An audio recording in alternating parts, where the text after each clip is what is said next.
what's the name of that town? In Radford, Virginia. And we met a couple of years ago at a conference that we had scheduled there. Professor Martin is the president of the International Philosophers for Peace organization. And I addressed them on the subject of their standing as philosophers, which gave them the power to decertify economics as a science. And, well, Nick was there, so he won't be offended. Anyway, people were sort of rolling in the aisles when I was describing some of the common practices in economics. All right, Professor Martin is also the Secretary General of the World Constitution and Parliament Association. And his most recent book is Millennium Dawn. And his presentation is on the development of a world parliament. And you may at first think, oh yeah, sure, very theoretical and so on, but there is an actual practical approach to this that they are following. So pay attention, and please welcome Professor Martin.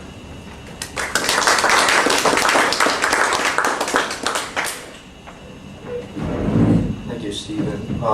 Before I begin, I'd just like to mention that there is one of us who has been working like mad for months and years, and who has facilitated this entire conference and is running back and forth making sure we all have microphones and that we all start on time.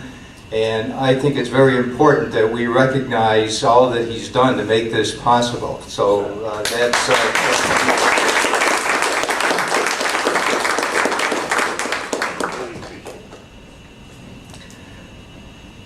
When I came to Radford University in 1986, I joined International Philosophers for Peace, and I got interested in global issues, philosophy of global issues, and studied those for a number of years and when you look at these global issues, some of which I'll mention in my presentation, one sees terrible crises that are impending for the world and that we're facing in the world. And as I was studying these, I was getting more and more depressed. You know, how are we going to move forward on this planet? And in 1995, I came across an organization called the World Constitution and Parliament Association, which was making concrete efforts, which was really working to integrate all of these together. And I joined that organization and soon became a working part of it. In that process, I've been all over the world in many countries, organizing parliaments, giving talks, meeting with our chapters, and everywhere I go, I find that people are just the same as us. Everybody has the same needs, everybody has the same fears, everybody has the same kind of heart that we have. And this really enlarged me in a certain way, that I began to think that we should all be living from our common humanity, that this is first and foremost, and all the things that differentiate us, different countries, different economic systems and so on, should be strictly secondary. We need to act from our humanity. And so I've been trying to do that by working with the World Constitution and Parliament Association for the last 11 or 12 years. My presentation here has these 4 sections to it. I'll talk a little bit about global crises, then about the creation of the Earth Constitution, Some of you saw copies of it on the table back there. It's also included in this book, World Revolution Through World Law, which this is the last copy that I brought. Then I'll talk a little bit about the development of a world parliament. We call it the Provisional World Parliament, but we're actually doing this. And finally, a little bit, since we're all interested in economics, a little bit about the kind of economics the World Parliament is developing. There's different ways to articulate global crises. This is one of the ways that they could be described, but I think you'll recognize them as being very fundamental. We're all fairly familiar with them. The one that is not usually on the list of global crises is number 6. Right? No global coordination or planning for the future, and I'll talk a little bit about that later. But we're all, so I have a slide on each of these 6 coming up.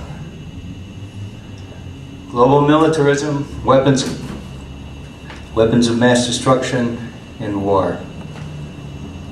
Right? As we know, some people have mentioned, the United States spends $420 billion, 43% of the world's total. And the next 2 nations, China and Russia, each spend about 6% of the world's total on weapons. 250 wars since the end of World War II.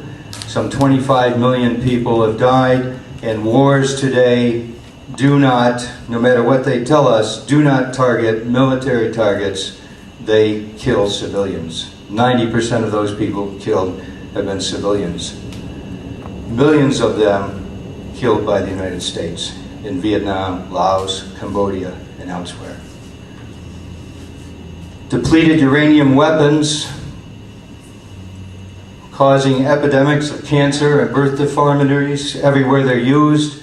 They're not only being used by the U.S. military, but they're being sold worldwide by the United States companies. And some say the equivalent of 100 in radiation, the equivalent of 100 Hiroshima bombs have been deposited in the Earth environment so far through the use of these weapons.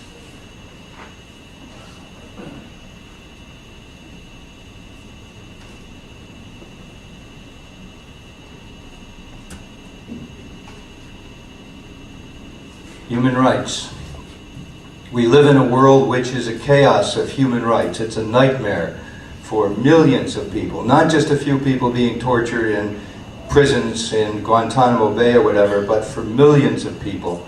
Repression, torture, political murder, and state terrorism and private terrorism.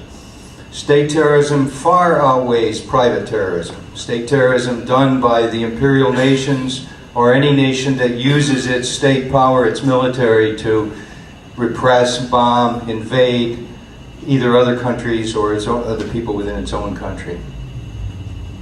Exploitation of children, sale of children, widespread. Sexual slavery and exploitation of women is a multi-billion-dollar industry. Corporate executives fly around the world, stay at fancy hotels, and when they arrive there, they very often have women who are waiting for them, who are part of this global system of sexual slavery.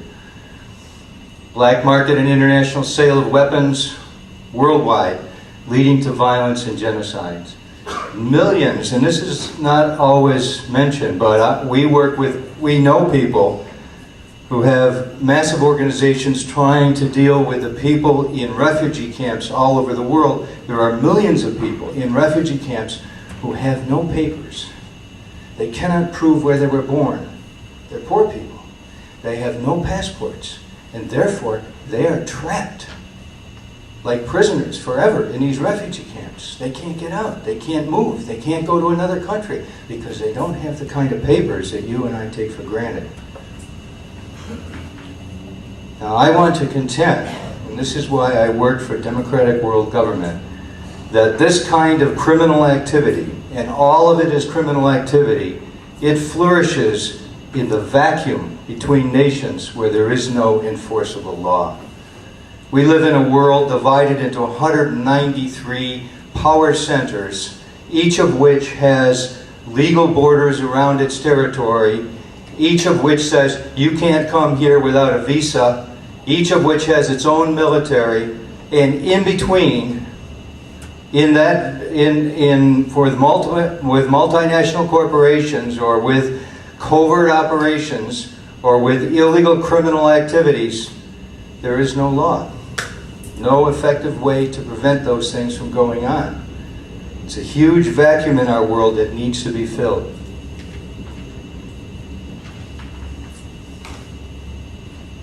17% of the Earth's population controls 83% of its wealth, and every one of us is in that 17%. Right? We're all wealthy. When I go to poor countries, and I call them third world countries or fourth world, not developing countries, because there's no intention by the World Bank or anyone else that they ever develop. It's a global system of exploitation of the poor by the rich. And so when I go to third world countries, I'm like a king. Even though in this country I'm just an ordinary person, I bring out a few dollars. I can bribe people if I wanted to. I can buy almost anything I want to. My dollar is worth, in Ghana, one of my dollars is worth 9,000 of their cedis. 9,000. And this is the world that we live in. Half of it lives on under $2 a day. And that's a life of perpetual misery, perpetual suffering. We're in this mess together. I think you can see that, we need monetary reform in this country. It's the most powerful, the most influential country.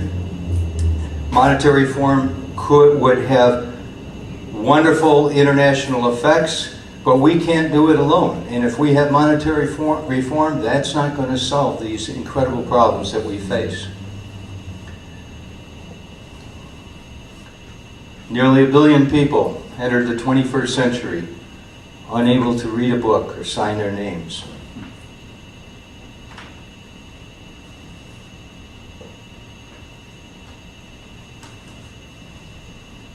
The natural resources of the world are disappearing. And we work with, I'm not an environmental scientist myself, but we work with environmental scientists. We had several of them at the last parliament where Bob Blaine and I were in Tripoli, Libya in April. And these are some of the facts that are coming out of environmental studies. They're very commonly cited in books on these matters.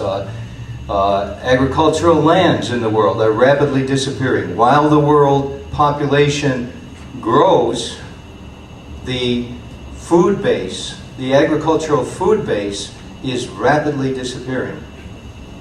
Land is from overuse, from over-farming. Good agricultural land is then converted to grazing land.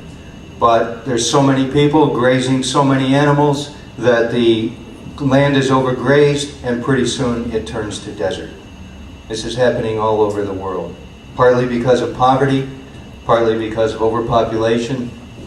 Fresh water is rapidly disappearing through pollution and depletion of aquifers, such as the Olagala.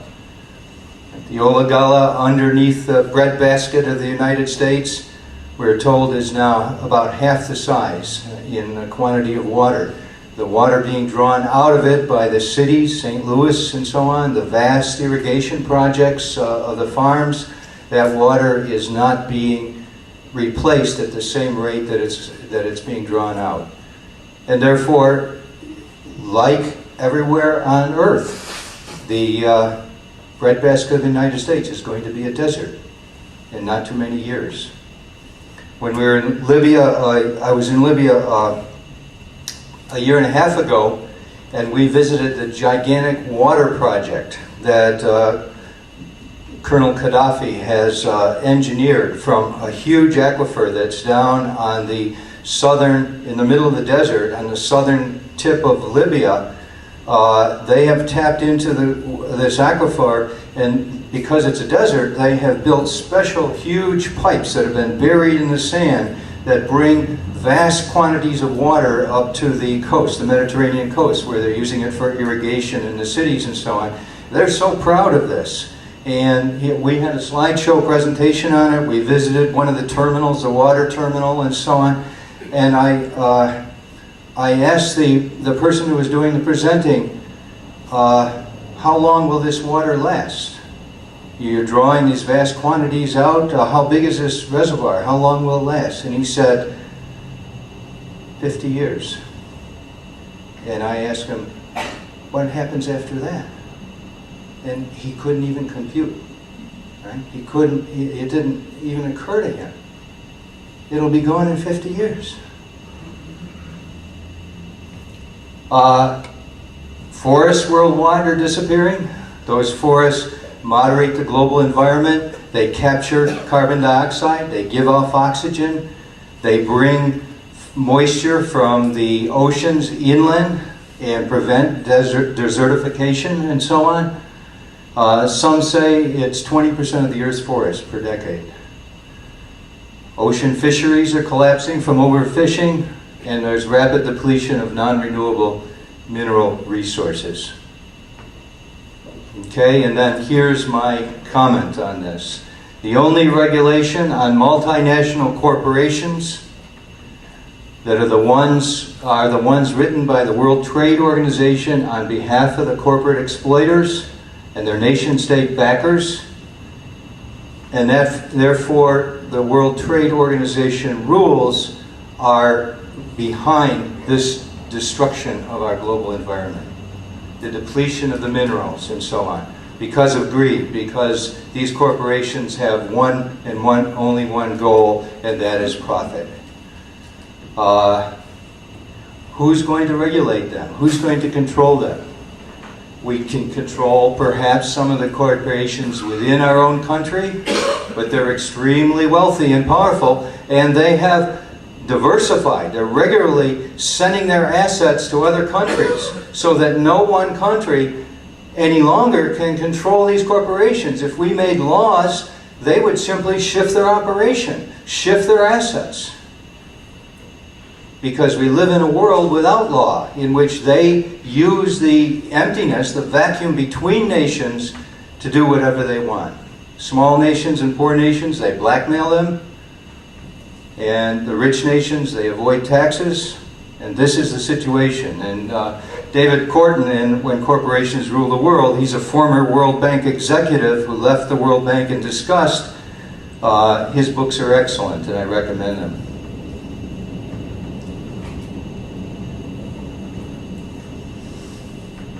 Global environmental crisis.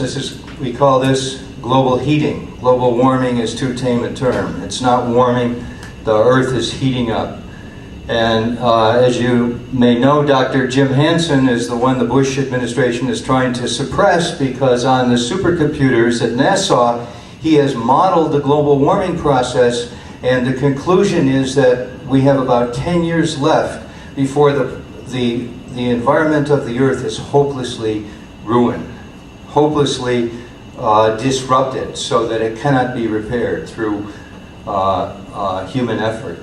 And Dr. John Cairns Jr., who is an internationally known environmentalist who happens to live in Blacksburg and I talk with regularly, and I read his articles, he says he doesn't think it's 10 years. I was just talking with him last Sunday. He thinks that we have maybe 8 years or so, that's a generous estimate. Because of these factors which people had not taken into account.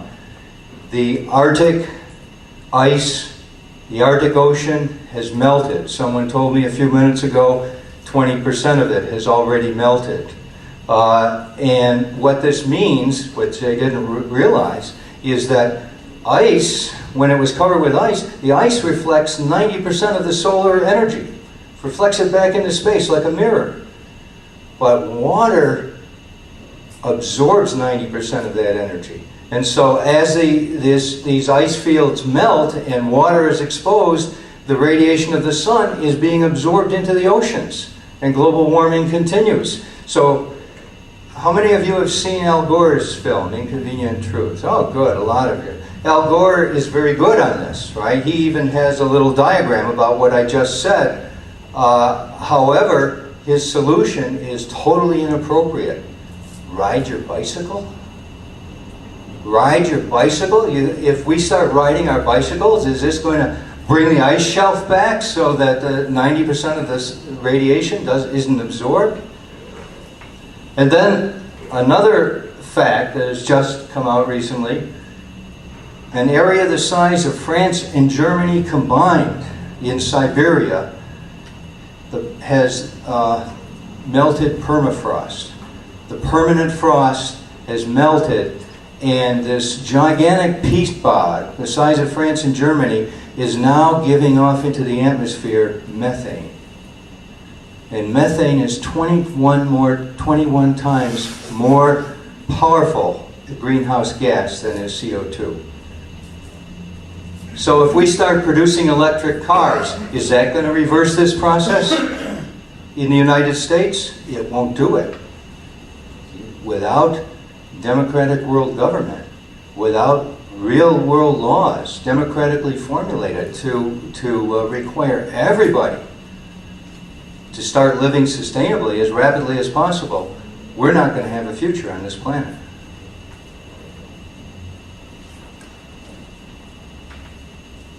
I think I went the wrong way.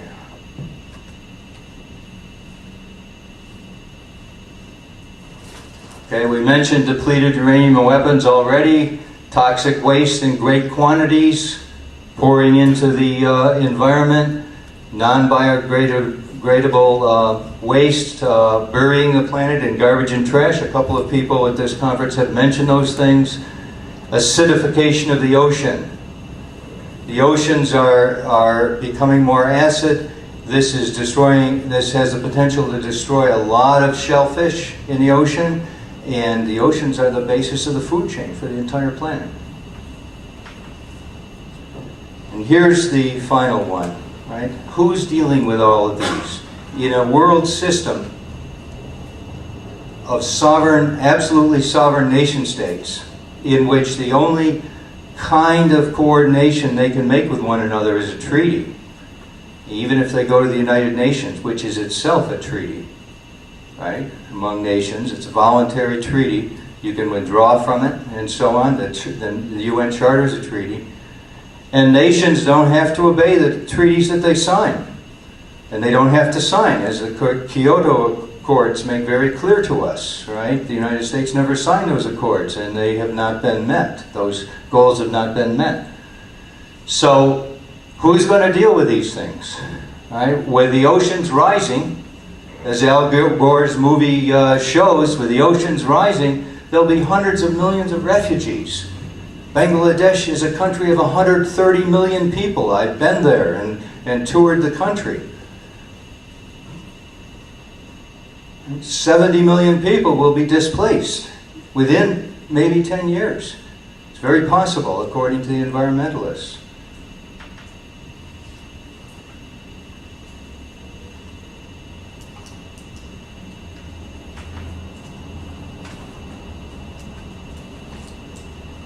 So I speak of destructive absolute sovereignty and its relationship with economics. The current system of autonomous nation states was essentially formed at the Peace of Westphalia in 1648. And that defined, at that peace, they didn't use these exact words, but they defined a nation as autonomous over its internal affairs and entirely independent in its external affairs. In other words, entirely independent means there is no law above a nation. A nation can do whatever it wants in the world because there is no enforceable law over any nation. Immanuel Kant, as well as many other philosophers over the centuries, said that the nation state is a de facto state of war. It's implicit war. It's institutionalized war, because when there's no law that can enforce consistency of behavior over everybody, then nations are free. Big nations are free to invade or overthrow or promote their own interests outside the rule of law, and small nations suffer what they must in this system. And the current system of capitalism, born in Renaissance Italy, when the bankers were born, these are outdated systems, right? They didn't even know there was a planet yet, but they soon found out there was immense riches to be exploited. And they institutionalized a system based on greed, based on conquest. And the nation state, every single imperial nation state, worked together with its capitalist class. Britain, the East India Company, and so on, the wealthy and the government worked together, the military, the arm of the wealthy, in order to conquer, colonize, exploit, dominate the rest of the world, and bring wealth back to the motherland. That's exactly what the U.S. military does today. Right? They're an arm of the corporations. They're just as our politicians, as many of you have said, are in the pay of the corporations. So the military is what protects what Ronald Reagan used to call a stable investment climate. Right? In horrible nations like Indonesia, which oppressed and exploited its own people, but the U.S. corporations were going in there because it was a stable investment climate. So this lethal combination of autonomous nation states and international capital has ravaged the world for 5 centuries, creating the vast misery for the majority, the vast wealth for the few.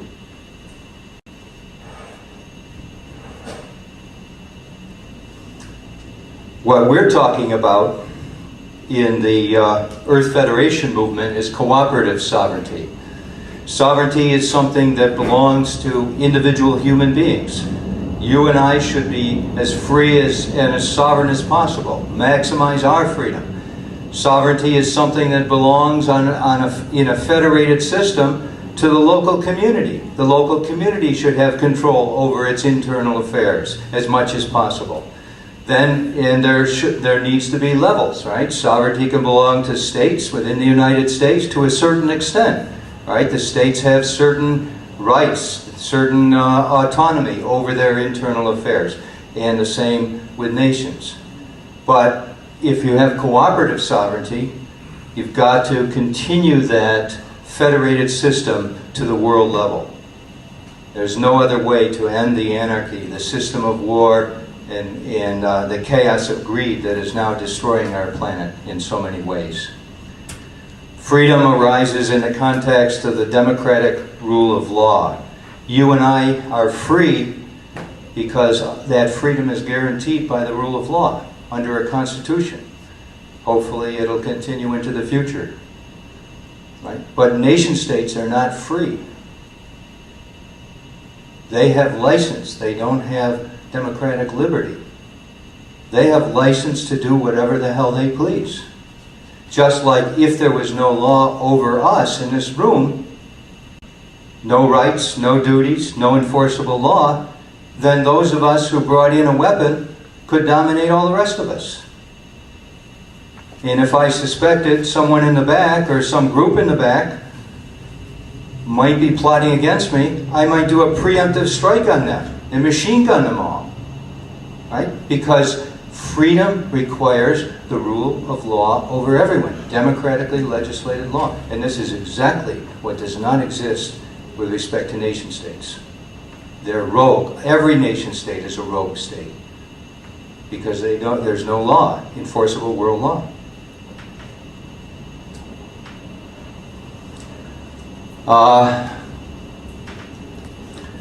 In 1958, long before I was involved with them, the World Constitution and Parliament Association was formed, and these people that formed it, to me, they're some of the most incredible people I've ever met. They were visionaries, and some of them are still living. They understood these global crises. They understood what I'm talking about here, and they created a worldwide movement. You may know that after the Second World War, there was a very powerful movement for Earth Federation. People like Albert Einstein and a number of leaders around the world said, this war that we've had is so horrible, so destructive, with all these 20 million people dead and more, that we have to federate as an Earth so that it never happens again. But that was derailed by the Cold War, all that movement, but not with the World Constitution and Parliament Association, which has kept alive that dream of a federated, democratically legislated Earth. And they held these 4 constituent assemblies in which from 100 to 200 people from all over the world got together, and they worked on, they set up committees, they had constant input, they had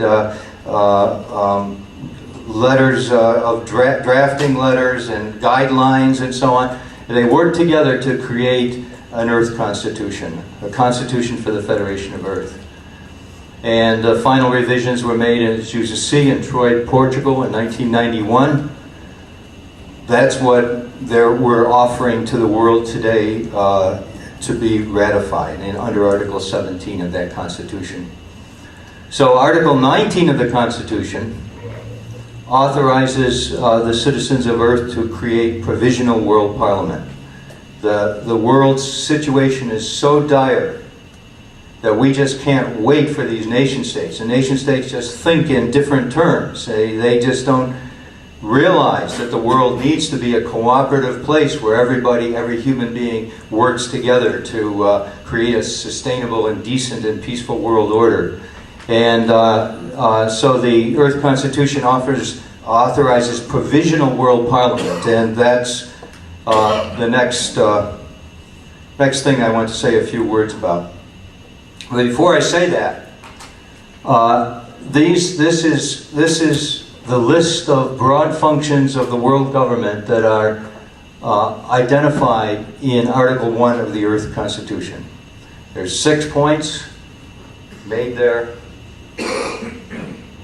And notice that these 6 points correspond exactly to the 6 global crises that I've just described. Right? There are issues that are beyond the scope of any nation state to address. No nation state alone, or even group of nation states, can prevent war and secure disarmament for the entire world and end this insanity that we now have of militarism. There's no nation can protect universal human rights for every person. That's a global issue. No nation can give the people of Earth the conditions for equitable economic development. Cannot be done unless the world is united. And the destruction of resources worldwide, the loss of resources, no nation alone can do that. It requires an Earth Federation to preserve those resources for future generations and to stop the process of destruction. Number 5, to protect the environment from an ecological fabric of life from all sources of damage. Again, even the United States, if it wanted to, which it does not, could never do that for the world. And then number 6, my 6th global crisis that I mentioned was no regulation, no planning for the future. Well, that's one of the functions of the Earth Federation. So the Earth Federation is premised on the idea that the democratic world government will deal with global issues beyond the scope of nation states. But nation states will deal with their internal affairs as long as they don't violate human rights and so on. And localities will deal with their internal affairs. It's a system of cooperative sovereignty, levels of sovereignty.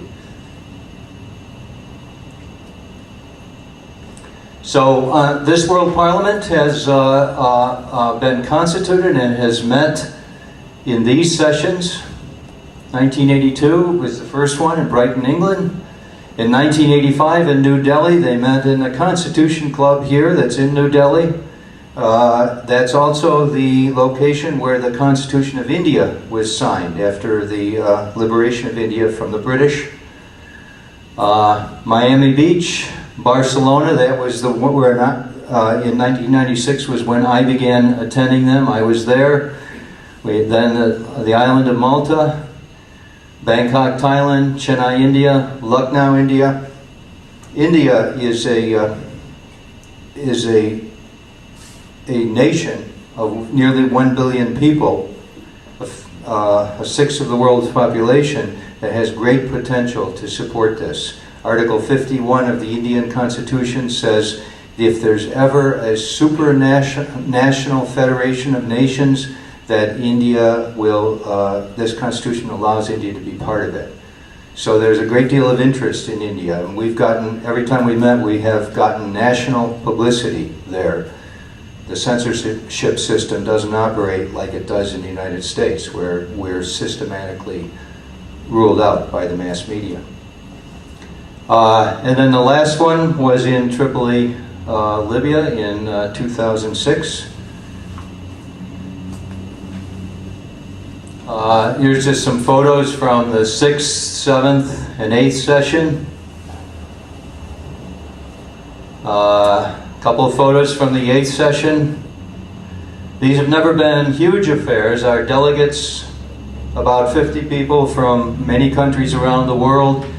Part of the reason why is even though we have hundreds who want to come, there are two great impediments. Many of our supporters around the world are poor, and international travel is very expensive. And secondly, nations don't give visas to poor people. They don't give visas. We can't get our delegates together to meet because everywhere we try to meet, nations are denying us entry into their countries. Here's the 9th session in Tripoli, Libya. Libya is an exception to what I just said. We have a vice president there who who's part of the member of the Revolutionary Committees movement, which is very close to the leader and the government. And they did a wonderful job of hosting us for free at this 5-star hotel in April. This is the room where we met. This is a photo of one side of the room. People from all over. We had 57 delegates from 29 countries. These are the future sessions. We're meeting in June in Kara, Togo, West Africa. That's a picture of Togo. And then in Dhaka, Bangladesh. They should be interested. We have an active chapter in Bangladesh, but the whole country should be screaming for democratic world government because in 10 or 20 years, their country is going to be underwater. And then we're planning for 2009 in Hiroshima, Japan. We've passed 36 legislative acts. We're modeling for the world what the rest of the world should be doing. We try to write really quality acts to deal with these global crises so that people can read these acts, and they'll be published in a book form before long, probably in 2007. People can read these acts. They're now on the internet, and they can say, yes, the world needs these kinds of laws, democratically legislated world laws. This is a list of the acts passed by the Provisional World Parliament so far. You can see the year of the Parliament, the session on the right, and the session each one. The first one they passed was the prohibition of weapons of mass destruction. How are you going to get rid of those? Right? By bombing Iran, who might have enriched uranium, by the countries who have 2,000 of these things on hair trigger alert. I mean, that is insane. Who's going to inspect the United States and get rid of their weapons of mass destruction? It is impossible unless we have enforceable world law over everybody. And so on. You can see we've all of these all these things listed here have to do with these world problems that we're facing. Wrong button. So let me just mention some of the global economics that we're working on. At present, billions of dollars electronically change hands each day. It would only take about 400 billion, some economists say, to give clean water and sanitation to everybody on Earth. Why isn't that happening? Right? We have this huge exchange, this huge world economy, and it does nothing for the people of the Earth. Doesn't give them real wealth, doesn't give them food. Economist J.W. Smith is one of those economists who says that if we convert to a sane, efficient economy, these capitalized values will just disappear. Right? They're not part of a sane, decent economy. And we need an economy which is going to generate real wealth, real sustainable lifestyle for people, and protect the global environment and reverse the damage that's been done.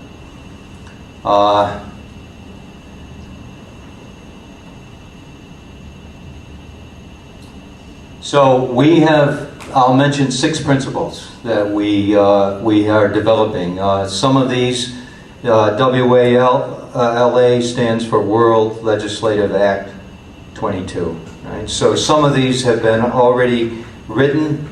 1 or 2 of the others are in the process.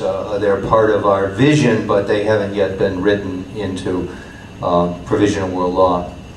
So already the World Parliament has said there must be one global currency that is a standard for everyone. It doesn't mean that different nations couldn't put their own pictures on it, right? Their own, print their own currency, but it has to be one universal currency, because right now the global system of exploitation by the so-called convertible currencies, the US dollar, the yen, and the euro, are used to exploit the poverty of the people in the third world who have no convertible currencies and must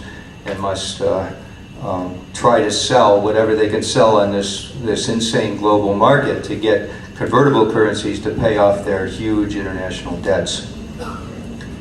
By law, make the value of the earth currency the same.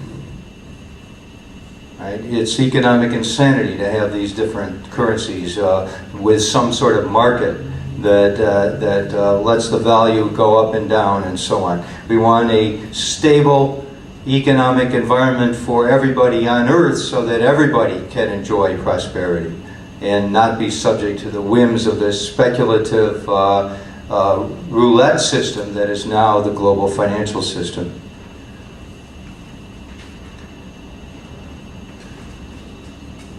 Government has the power to create money. That's the bottom line that everybody has been talking about at this conference. And it doesn't need collateral. It can create money.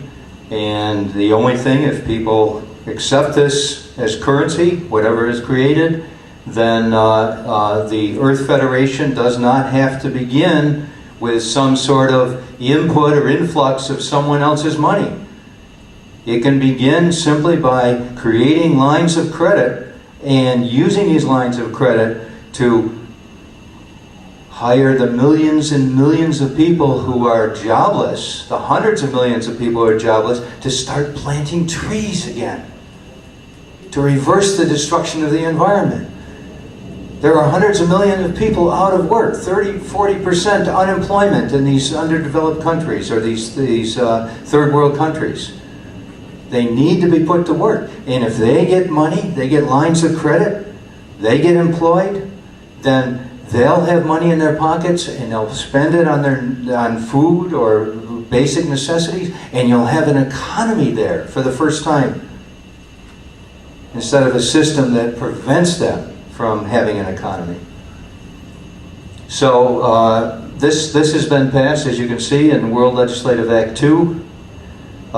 these lines of credit for not only to governments, to governments around the world, but to corporations. Whoever has a sustainable, viable project or idea can get credit and begin to activate the world economy.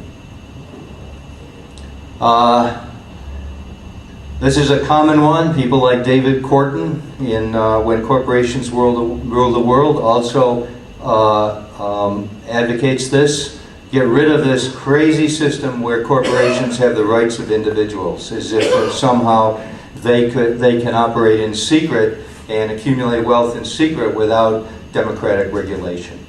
We need to have democratic regulation of these gigantic concentrations of wealth. There's nothing wrong with corporations because they have lots of facilities that can really do good for the world. They can support the common good of the world if they're regulated democratically and taken out of this present system of greed.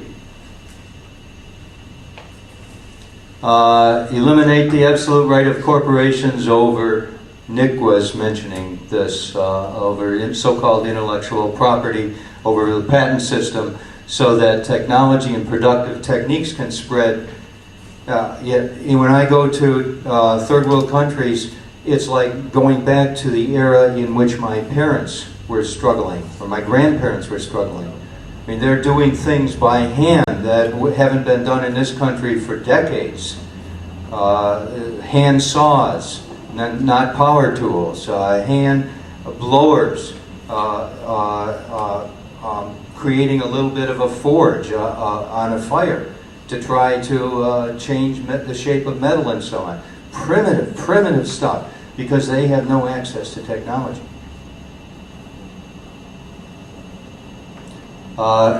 Eliminate the corporate monopoly on media. As some of you know, in this country, Congress has given away and is considering even giving away further the public airways, the public radiation spectrum, which belongs to the people. And by giving them away to the rich, the corporations, what we get is not a system of news and not a system that promotes the common good, but a system of propaganda. So the worldwide, we're going to have to, the people of Earth have got to take back control of their information system. Public education, the 1 billion people who cannot read and write, people need education about sustainable agricultural they need education about birth controls so that we can limit the world's population.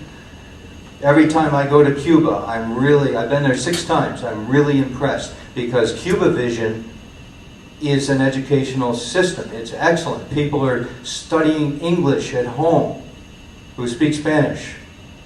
People are learning agricultural techniques that they can use in their backyard because that system, whether it's propaganda or not in the news area, in the educational area, it is wonderful.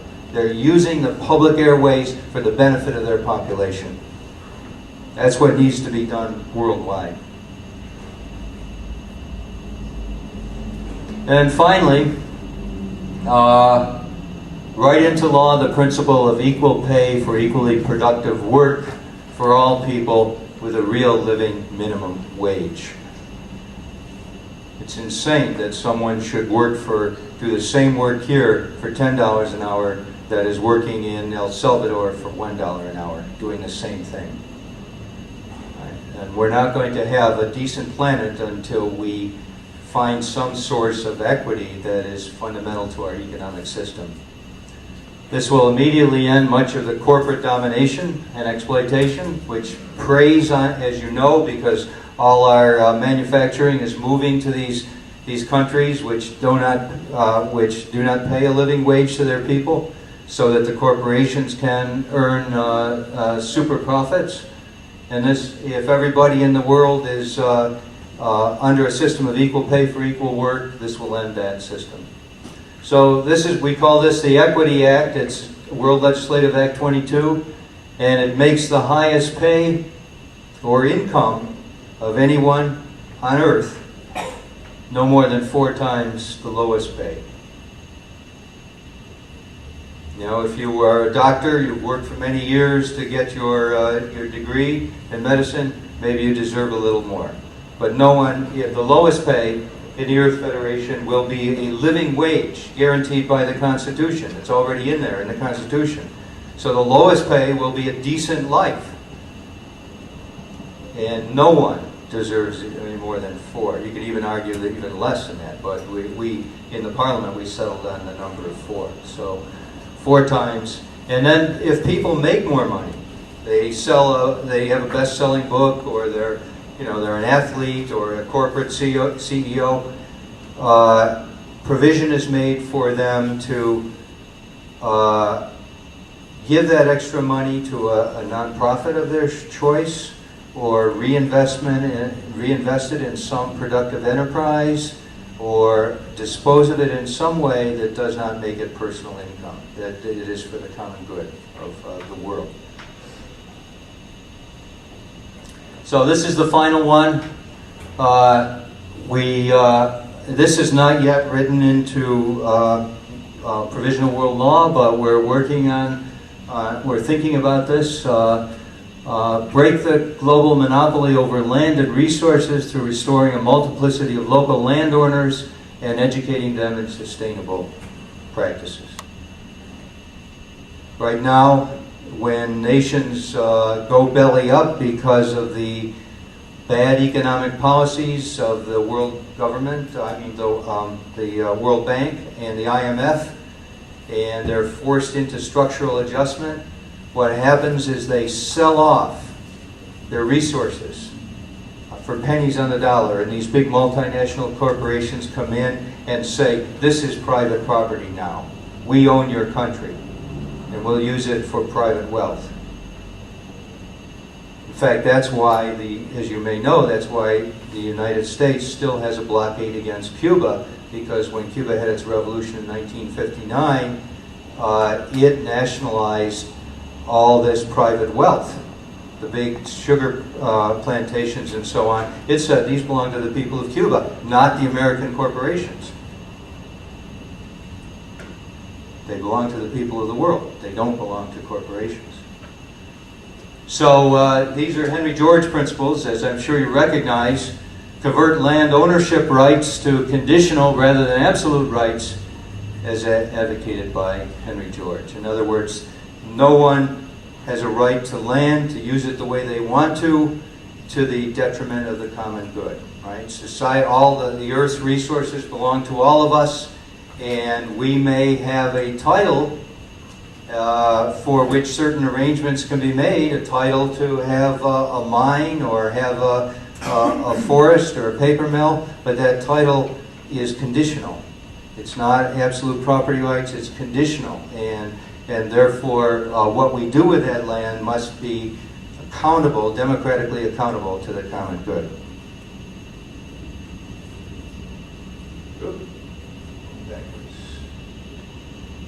So this is a summary of those economic principles. The universal earth currency based on measurable values. Create vast lines of credit available for development. Regulate corporations for the common good. Make technology and productive techniques available to all in the world through the payment of reasonable royalty fees. Diversify the mass media and make a substantial portion of it available for universal education. Write into law the principle of equally pay for equally productive work, and convert land ownership into conditional ownership. So we are engaged in a worldwide campaign to ratify the Constitution and create a real world parliament. We don't claim to be a real world parliament, we're a provisional one, but the Constitution can be ratified under the conditions specified in our Article 17. The Constitution has already been translated into 22 languages, distributed worldwide, including several times to all governments and UN ambassadors. The WCPA has membership in 120 countries. People in the third world, people in poor countries, they respond to this immediately. Right? You talk to people in the United States and they say, why do we need that? You talk to people in the third world and they say, they understand. Because, you know, they know, they're waking up. They know they're in a trap from which there is no escape. This is the only escape. And then finally, the first operative stage can begin when only 25 nations have ratified, and there are at least among the 120 or so poor nations of the world, there are at least 25 that have leaders that care about their own people. You know, some of them are dictators, U.S.-installed dictators or whatever, but many of them have leaders that care about their own people. So there really is a possibility here. Could happen soon. That's what I have to say. So, do we have time for questions? Or? Yeah. And we got some questions here. Ellen. Question. I'm sorry. Question. How do you reconcile what you've just shown us with the aspirations of the New World Order, the Illuminati, the people that are trying to set up their own world government? I think, I don't know much about the Illuminati, but I've heard, you know, the stories about the conspiracy and so on. And I think we're in a race against time. Either we have democracy on this planet, or we're going to have totalitarianism. Right? And I think the Pentagon and the current cabal in Washington are planning on totalitarianism. And I think they're supported by these Illuminati or whoever is in control. And you know, it's going to be one or the other. Because we're facing such environmental crises on Earth that, and the Pentagon knows about these, right? The Pentagon is planning on world domination so that when the United States runs out of fresh water, it will be able to take the water from other countries. And that the United States will be like a bubble in a world of death and horror in which we control the shots. Those are the two choices: democracy, freedom for the people of the world, or totalitarianism. You said that the global currency would be based on a basket of commodities and labor. So I wonder what your formula was, or how you would that. The formula, I didn't write that law, although I did see it before we, you know, went into the Parliament.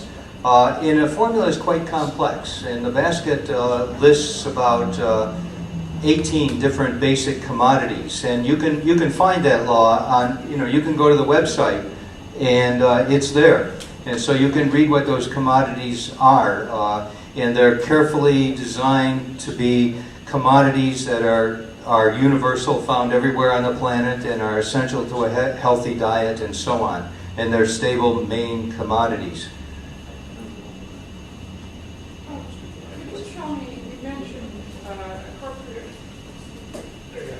You mentioned a corporation going into a country and because it's in debt, buying up the country, I mean, the real assets. Could you describe a situation where that has occurred and how the corporations are able to enforce that?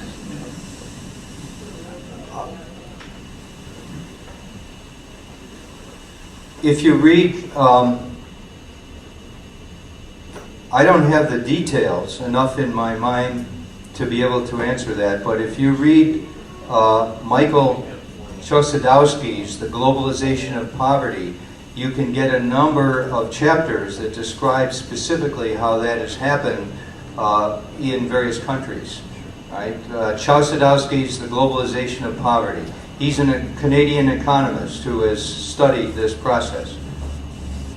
Confessions of an Economic Hitman. Confessions of an Economic Hitman is another good one, yes.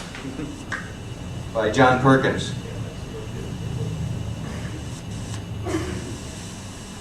Hi. How are people elected to this democratic parliament?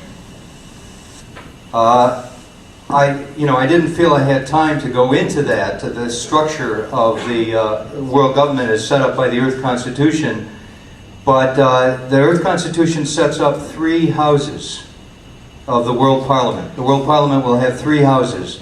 The first house is a house of nations in which every nation in the world will have 1, 2, or 3 representatives in the house. Well, I guess that's not my question. How are the people who are making these laws now? Ah. Have they been elected?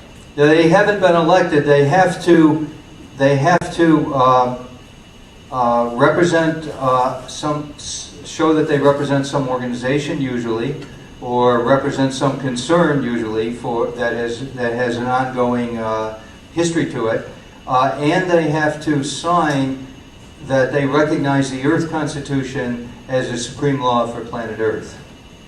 So they have been self-selected. That's right. They're global citizens who, the same with those people who wrote the Earth Constitution, they were global citizens concerned with the future of humanity. So that's why we don't claim that we represent the people of Earth. The real world parliament will do that, but what we're doing is modeling for the world what needs to be done. And we think, as we write good legislation, when the real world parliament is activated, it will have all this excellent legislation in front of it, and it may choose to adopt it or modify it slightly and adopt it. So there's so little time that as much groundwork as possible needs to be done. That's our understanding. Is there anything in your legislation that's proposed on sex education and population control and so on, perhaps modeled after the Netherlands, or moving in that direction?